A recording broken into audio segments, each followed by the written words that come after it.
lokal na ginagamit sa pag-iensayo sa gymnastics at calisthenics? A.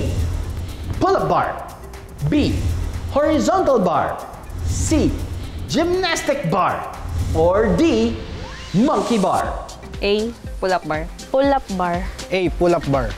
The answer is letter B. Horizontal bar.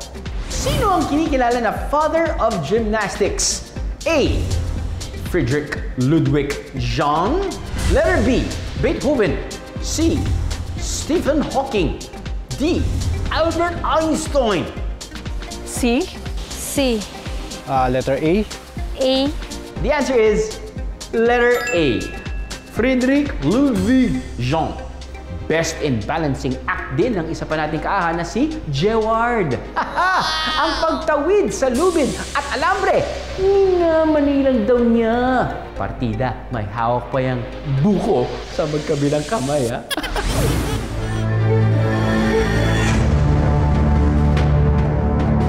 Masama raw na nabobore ang 32-year-old content creator na si Jeward.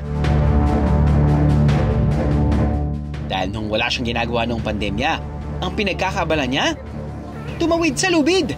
Nyay! Kaya naman ang bansag sa kanya, Boy Lubid! Na-master na ko na siya, sir, kay tungod kay ako gina siyang gina-practice kada adlaw, buntag, hapon. Galatay-latay ko sa PC, ginamintin yun ako sa ba. Wala na ako sa ginaundangan. Tapos gahimo na ko mga lahi-lahing mga tricks god sa ibabaw sa PC. Mo na nga na-master gina ko siya kay wala man ako sa giundangan o practice. Maraming puno sa lugar ni na Jeward sa Sultan Kudarat. At ang mga ito ang naging tulay niya para simulan ang paggawa ng vlogs. Literal na tumutulay siya sa pagitan ng dalawang malalaking puno ng buko na may taas na 20 feet. Ito ang ginagawa niyang content na ina-upload sa kanyang YouTube channel. Gihimo na ko na sa hasta karon, sir, kay kabalo man ko nga ang Facebook o YouTube. Mao na ang ginahimo og murag business sa mga kuan ron, mga vlogger. Mao na lang ginakuan kuan og income. Dira sila gakuha og sweldo, mao na nga na encourage pud ko nga kuan mag-vlog.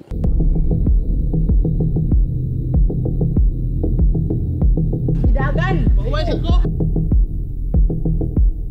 Kasama na eh! Ingat! Hindi pa nagpapaawat dyan si Jeward. Kaya raw niyang bumalansi dito gamit ang isang paa. At ito pa, nakakapag one-leg squat pa siya. Wow! Kaya ko rin naman. Hindi nga lang ganong kataas. Makahadlok gid, sir, kay lalo na pagtaas na iya nga ginalatayan. Makakulba gid.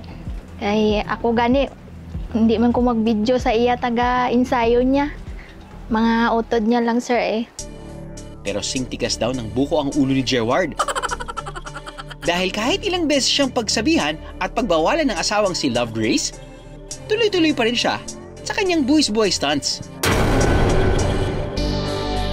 Kay mao man na yung gusto, kay gusto po niya nga musikat siya, tapos basin yung huna kaluyan mi nga sa kalisod ba. Namo koy uban nga vlog nga nakakuha na sila sweldo gani. Mo na nga ako lang siya gipasagdan kay gusto man niya nga makakabot ko sa mga maayo pong kwento mo. Pero hindi maiiwasan ang kaakibat na peligro ng kanyang ginagawa. Lalo pa noong minsang magkamali siya ng tapak at mahulog mula sa taas ng tinapahang lubid. Napilayan at pumutok ang labi ni Jeward. Una-una ako siyang gi-advisean nga og maghimo siya nga inaana nga content. Mag-amping lang or magwan na gyud ingat lang sa siyahang trabaho. Pagkahuman nato wala gyapon ko ni undang. Padayon gyapon ko latay-latay PC, gi-practice gyapon ako sa pirmi.